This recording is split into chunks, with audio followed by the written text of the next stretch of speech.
Hello, मेरा नाम सीमा है। मैं अभी 22 साल की हूँ और मेरी बॉडी ऐसी है कि जब मैं चलती हूँ तो लोग मुड़कर देखते हैं। मेरी कमर पतली है और ऊपर से सब कुछ वैसा जो लड़कियों में होना चाहिए, थोड़ा भरा भरा जो आंखों को चुभता है। मैं गांव में रहती हूँ लेकिन शहर की तरह कपड़े पहनती हूँ टाइट जीन्स एंड टॉप जो मेरी शेप को और हाईलाइट करते हैं। मेरी आंखें बड़ी बड़ी हैं और हंठ गुलाबी जो बोलते समय थोड़ा सा कांपते हैं। मैं थोड़ी शरारती हूँ और जब कोई लड़का मुझे देखता है तो मैं मुस्कुरा देती हूँ, बस ऐसे ही मज़े के लिए। अब मैं तुम्हें अपनी एक कहानी सुनाती हूँ जो मेरे साथ हुई। ये कहानी थोड़ी अलग है। शुरू में लगेगा जैसे कुछ मसालेदार होने वाला है, लेकिन धीरे धीरे सब साफ हो जाएगा। चलो शुरू करते हैं। मैं अपने गांव में रहती हूँ जो हरियाणा की तरफ है। हमारा घर बड़ा है लेकिन परिवार छोटा। मम्मी, पापा और एक छोटा भाई। पापा खेती करते हैं और मम्मी घर संभालती हैं। मैं कॉलेज जाती हूँ बस से। रोज़ सुबह 8 बजे निकलती हूँ। कॉलेज में मेरे दोस्त हैं लेकिन एक लड़का है राहुल जो मेरे साथ पढ़ता है। वह थोड़ा स्मार्ट है, लंबा, और जब बात करता है तो आंखों में आंखें डालकर बोलता है। शुरू में वह सिर्फ दोस्त था लेकिन धीरे धीरे उसकी बातें बदलने लगी। एक दिन क्लास के बाद वो मेरे पास आया और बोला, सीमा तेरी स्माइल बहुत क्यूट है, लगता है जैसे कोई राज छुपा हो। मैं हंसती लेकिन अंदर से थोड़ा गुदगुदी हुई। मैंने कहा, राज तो बहुत है लेकिन सबको बताती थोड़ी हूँ। वो मुस्कुराया और बोला, कभी तो बताओगी ना। मैंने कंधा झटका और चली गई, लेकिन मन में सोच रही थी कि यह क्या कह रहा है। अगले दिन कॉलेज में लंच टाइम था। हम सब ग्रुप में बैठे थे और राहुल मेरे बगल में आकर बैठ गया। उसकी जांघ मेरी जांघ से छू रही थी लेकिन मैंने कुछ नहीं कहा। वो बोला, सीमा तो इतनी इतनी अच्छी क्यों लगती है आज, मौसम तो ठंडा है। मैंने समझा लेकिन हंसकर बोली, हॉट मतलब चाय पीनी है क्या। वो हंसा और बोला, नहीं मतलब तेरी आंखें जलाती हैं। मैंने सोचा ये तो थोड़ा आगे बढ़ रहा है, लेकिन मैंने टॉपिक चेंज किया। अरे कल का असाइनमेंट किया। वो बोला, नहीं तू हेल्प करेगी। मैंने हाँ कह दी। शाम को वो मैसेज किया, कब मिले। मैंने कहा कल कॉलेज में, लेकिन वो बोला घर पर आ जाऊं। मैंने मना कर दिया, लेकिन मन में सोच रही थी कि अगर आया तो क्या होगा। गांव में सब जानते हैं लेकिन थोड़ा एक्साइटमेंट था। फिर एक शाम मैं घर पर थी, मम्मी किचन में थी। राहुल का कॉल आया। वो बोला, सीमा मैं तेरे गाँव के पास हूँ, मिल सकती है। मैं थोड़ी घबरा गई लेकिन बोली, क्यों। वो बोला, बस बात करनी है। मैंने सोचा रात हो रही है लेकिन बाहर निकल गई। हम गांव के बाहर वाले रोड पर मिले जहां अंधेरा था लेकिन चांद की रोशनी। वो आया और बोला, तू आज बहुत सुंदर लग रही है, जैसे कोई सपना। मैंने कहा, सपने में क्या करते हो। वो करीब आया और बोला, सपनों में तो बहुत कुछ। उसकी सांस मेरे चेहरे पर लग रही थी और मैं सोच रही थी कि अब क्या होगा, लेकिन तभी एक गाड़ी की लाइट आई और हम अलग हो गए। मैंने कहा चलो घर जाओ, लेकिन वो बोला कल फिर मिले। मैंने हाँ कह दी, लेकिन अंदर से डर और मज़ा दोनों थे। अगली सुबह कॉलेज में वह फिर मेरे पास आया। क्लास में टीचर पढ़ा रहे थे लेकिन वह मेरे कान में फुसफुसाया, कल रात तू मेरे सपनों में आई थी। मैंने मुस्कुराकर कहा, क्या किया सपनों में। वो बोला, बताऊं। मैंने मना किया लेकिन मन में क्यूरियोसिटी थी। लंच में हम अकेले बैठे और वो मेरे हाथ पर हाथ रखकर बोला, तेरी स्किन कितनी सॉफ्ट है। मैंने हाथ हटाया नहीं, बस बोली, तुम्हारी भी। वो हंसा और बोला, और जगहों पर भी साफ था, लेकिन मैंने इग्नोर किया और बोली, हाँ शायद। शाम को घर जाते समय बस में वो मेरे बगल में बैठा बस हिचकोले खा रही थी और उसका कंधा मेरे से टच हो रहा था। वो बोला, ये हिचकोले अच्छे लगते हैं ना।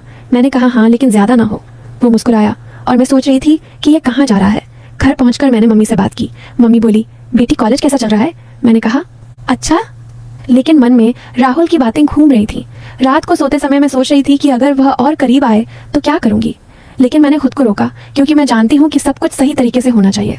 अगले दिन कॉलेज में एक प्रोजेक्ट था और हमें एक ग्रुप में काम करना था। राहुल और मैं एक ग्रुप में थे। हम लाइब्रेरी में बैठे और वह किताबों के पीछे से मेरी तरफ देख रहा था। बोला, सीमा तू कितनी डीप है। मैंने पूछा, मतलब। वो बोला, मतलब सोच में, लेकिन लग रहा था जैसे कुछ और कह रहा हो। हम प्रोजेक्ट पर काम कर रहे थे और उसकी उंगली मेरी उंगली से छू गई। मैंने कुछ नहीं कहा, बस काम जारी रखा। शाम को वो बोला, घर ड्रॉप कर दूं।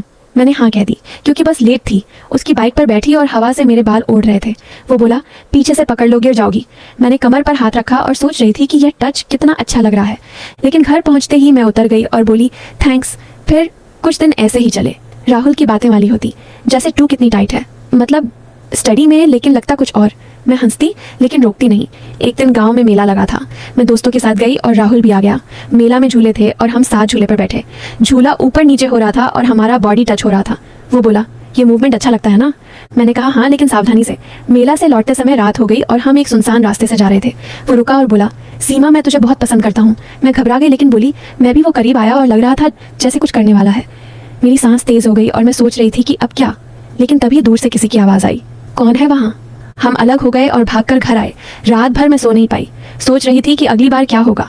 अगले हफ्ते कॉलेज में टेस्ट थे। हम स्टडी के लिए मिले मेरे घर के पास एक पार्क में हम बैठे और वह किताब पढ़ते हुए मेरी तरफ देख रहा था। बोला, तेरी आंखें पढ़ने नहीं देती। मैंने कहा, तो बंद कर लो। वो हंसा स्टडी के बीच में। वो बोला, अगर तू मेरी गर्लफ्रेंड बने तो। मैंने कहा, चुंगी। लेकिन मन में डर था कि कहीं कुछ गलत ना हो जाए। शाम को जब हम उठे तो वह मेरे कंधे पर हाथ रखकर बोला, तू कितनी वार्म है। मैंने हाथ हटाया नहीं, बस चली गई। घर पर मम्मी ने पूछा, कौन था वो लड़का? मैंने कहा दोस्त, लेकिन मम्मी की आंखों में शक था। धीरे धीरे राहुल की बातें और गहरी होने लगी। एक दिन फोन पर वो बोला, सीमा मैं तुझे छूना चाहता हूँ। मैं चौंक गई लेकिन बोली, क्यों? वो बोला, बस फील करने के लिए। मैंने फ़ोन काट दिया, लेकिन अगले दिन मिली तो कुछ नहीं कहा। हम कॉलेज के कैंटीन में बैठे और वो मेरे पैर पर पैर रखकर बोला, सॉरी। मैंने कहा ओके, लेकिन लग रहा था जैसे कुछ बिल्डअप हो रहा है। गाँव में एक दिन मैं अकेली थी, पापा खेत गए थे। राहुल मैसेज किया, आ जाऊँ? मैंने हाँ कह दी सोचकर कि बात करेंगे। वो आया और हम कमरे में बैठे। वो करीब आया और बोला, तेरा रूम कितना कोजी है। मैंने कहा हाँ। उसने मेरा हाथ पकड़ा और लग रहा था जैसे अब कुछ होगा। मेरी दिल की धड़कन तेज थी और मैं सोच रही थी कि रोकूं या नहीं, लेकिन तभी दरवाजे पर नॉक हुआ। मम्मी आ गई। राहुल भागा और मैं राहत की सांस ली। ऐसे ही दिन बीतते गए। राहुल की हर बात में, हर टच में मुझे लगता कि आज तो कुछ हो जाएगा, लेकिन हमेशा कुछ ना कुछ हो जाता जो रोक देता। एक दिन हम गांव के बाहर एक छोटे से जंगल जैसे जगह गए। पिकनिक के बहाने वहां बैठे और वह बोला, यहाँ कोई नहीं आएगा। मैं डर गई, लेकिन बोली, क्या करोगे? वो मुस्कुराया और करीब आया। उसका हाथ मेरी कमर पर था और लग रहा था जैसे अब लिमिट क्रॉस हो जाएगी। लेकिन तभी तभी बारिश की बूंदें गिरी नहीं। रुक बारिश नहीं, वो क्लच है। अरे वो तो मैंने कह दिया, लेकिन नहीं, वो दिन धूप था। असल में तभी एक सांप दिखा। जी जमीन था, भीखा जमीन पर, और हम दोनों डर कर भागे। हाँ वो यूनिक था। सांप की वजह से सब रुक गया। मैं हंस रही थी लेकिन राहुल गुस्से में था। फिर एक शाम राहुल ने मुझे बुलाया अपने घर। उसके घर वाले बाहर गए थे। मैं गई सोचकर कि बात करेंगे।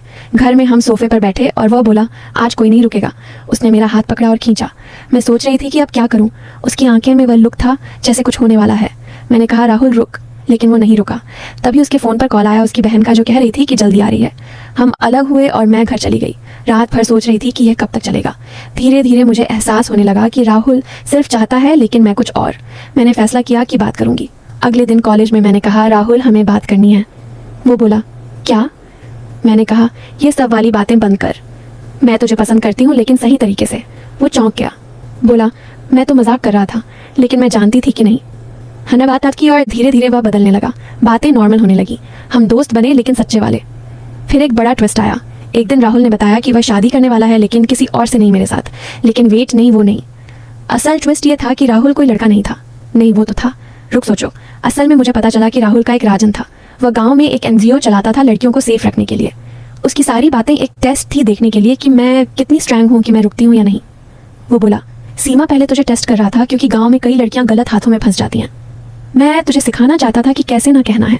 मैं चौंक गई लेकिन खुश हुई। कहने साथ में वह NGO ज्वाइन किया और अब हम लड़कियों को एम्पावर करते हैं। लेकिन असल में यह एक अच्छी कहानी थी सशक्तिकरण की, और अंत में सबको अच्छा लगा।